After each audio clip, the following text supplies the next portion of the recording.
சொல்றார், வசிஷ்டர் சொல்றார், சுகர் சொல்றார். அதே போல என்னென்ன ரிஷிகளோ ஜாபால் எழுதி வைக்கிறார், பரத்வாஜர் சொல்றார், யாக்ஞவல்யர் சொல்றார், ஜெய்மினி சொல்றார். இத்தனை பேர் சொல்லியிருக்காள்னா அனைவர் என்ன ஒண்ணும் தெரியாத முட்டாள்களா? நமக்கு தெரிந்ததை வச்சே இத்தனை கேள்வி கேட்கிறோமே. அப்ப எவ்வளவு தூரம் யோகம் இருக்கிற அந்த ரிஷிகள்லாம் ஆராய்ந்து ஆராய்ந்து முடிவுக்கு எழுதி வச்சிருப்பார்கள்.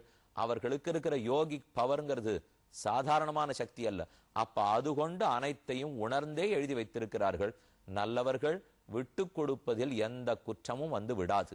அதைத்தான் பகவான் இந்த இடத்துல உணர்த்தினார். புருஷாயதி முஹ்யந்தி துவாதிருஷா தேவமாயையா ஸ்ரமயேவ பரம் ஜாதா தீர்க்கயா விருத்த சேவையா. அப்ப பகவான் இவனை பார்த்து சொல்றார், உன்னை போன்ற நன்கு கற்றவர்கள் கூட வேணும்னு வீம்புக்கு சண்டை போட்டு இருந்தீர்கள் என்னால் அப்ப நான் என்ன தெரியுமா நினைச்சுப்பேன், ஓ நம்ம பக்தன் நன்னா விஷய ஞானம் இருக்கிறவன், அவனே கூட இன்னும் உடல் வேறு ஆத்மா வேறுன்னு புரிஞ்சுக்கிற போல் இருக்கு, அவ்வளவுதானா, இவனும் சம்சார மயக்கத்தில் ஈடுபட்டுட்டான் என்று நான் நினைச்சுடுவேன். நாம் என்ன எப்பவுமே பார்க்கிறோம்னா பக்கத்தில் இருக்கிறவாளை பார்த்து இவர்களோட ஒப்பிட்டு பார்த்து இவர்களோட சண்டையா சச்சரவா பூசலான்னு பார்த்துட்டே இருக்கும். நம்ம வன்மத்தை வஞ்சத்தை இவாழ்கிட்ட தீர்த்தெடுத்து பார்த்துட்டு இருப்போம்.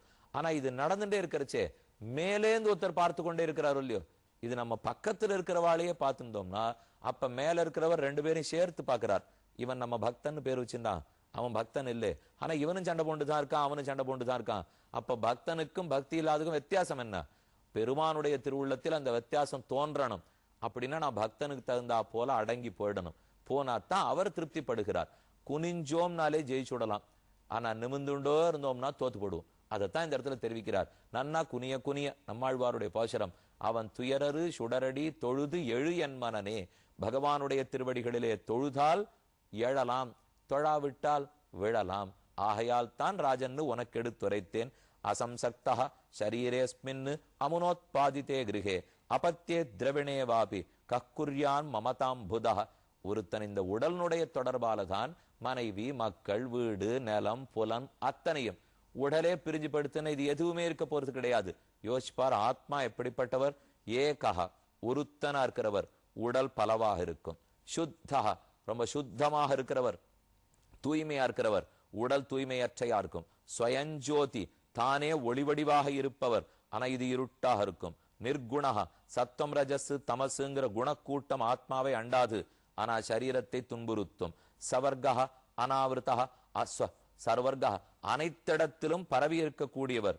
சர்வ அர்க அனாவிருத்தா சாட்சி அவர்தான் பார்க்கிறார், ஆனா சரீரம் பார்க்கப்படுகிறது. நிராத்மா அவருக்கு ஆத்மா கிடையாது, ஆனா சரீரத்துக்கு ஆத்மா உண்டு. ஆத்மா ஒத்தரா இருக்கார், தூய்மையானவரா இருக்கார், பார்க்கிறவரா இருக்கார், உணர்பவராக இருக்கிறார், வளரமாட்டார் இழைக்க மாட்டார், ஒரே மாதிரி இருக்கிறார். எதுவுமே இந்த சரீரத்துக்கு அந்த பெருமை கிடையாது. புரிந்துகொள். துஷ்டாசு சம்பத்சு விபத்சு சூரையா ந விக்ரியந்தே மயி பத்த சௌஹிருதாக. யார் என்னிடத்திலேயே மனத்தை வைத்துக்கிறார்களோ அவர்களுக்கு சம்பத்து செல்வம் அடைந்தாலும் ஒண்ணு ஓஹோனவா கூத்தாடுறதில்லை, எல்லாம் தொலைஞ்சு போயிட்டாலும் அவர்கள் அதுக்குன்னு அழறதும் இல்லை. என உண்மையான செல்வமாக என்ன நினைத்திருக்கிறார்கள். மேலும் நான் கேட்பவர்கள் வரத்தையெல்லாம் கொடுக்கிறேன். வரஞ்சமது கஞ்சனமானவேந்திர விருஷ்ணீஷு விருணீஸ்வ தேகம் குணசீல யந்திரிதா. ஆறார் என்னென்ன வரத்தை கேட்கிறார்களோ அந்த வரத்தை நான் கொடுக்கிறேன். ராஜன்னு நீயோ சிறந்த யாகம் பண்ண ஆரம்பிச்சிருக்காய், அஸ்வமேத யாகத்தை பூர்த்தி பண்ண போகிறாய், நானே நேரே வந்திருக்கிறேன். வரம் விருணீஸ்வ உனக்கு எனவனவனுமோ கேள் கொடுக்கிறேன்னு சொன்னார் பெருமாள். காரப்பங்காடுன்னு அழகான ஒரு திவ்ய கஷேத்திரம். கார் அப்பன் காடு, அதுல அபீஷ்ட வரதன்னு பெருமாள் எழுந்தருளி இருக்கிறார். அபீஷ்ட நாம் இஷ்டப்பட்டதையெல்லாம் வரதன் கொடுக்கக்கூடிய எம்பெருமான் காரப்பங்காடுங்கிற திவ்யதேசத்தில் எழுந்தருளி இருக்கார். கிழிய ஒரு நாள் எப்பேற்பட்ட வித்வான்களை இந்த திருத்தலம் கொடுத்திருக்கிறது என்று கீதை முடியும் போது உங்களிடத்திலே தெரிவித்திருக்கிறேன். ஆக பகவான் வரம் கேள் கொடுக்கிறேன் என்னான். அப்பதான் மைத்ரேயர் தெரிவிக்கிறார், சயித்தம் லோககுருணா விஸ்வக்சேனேன விஸ்வஜித் அனுசாசித ஆதேசம் சிரசா ஜகிருஹே ஹரேஹே.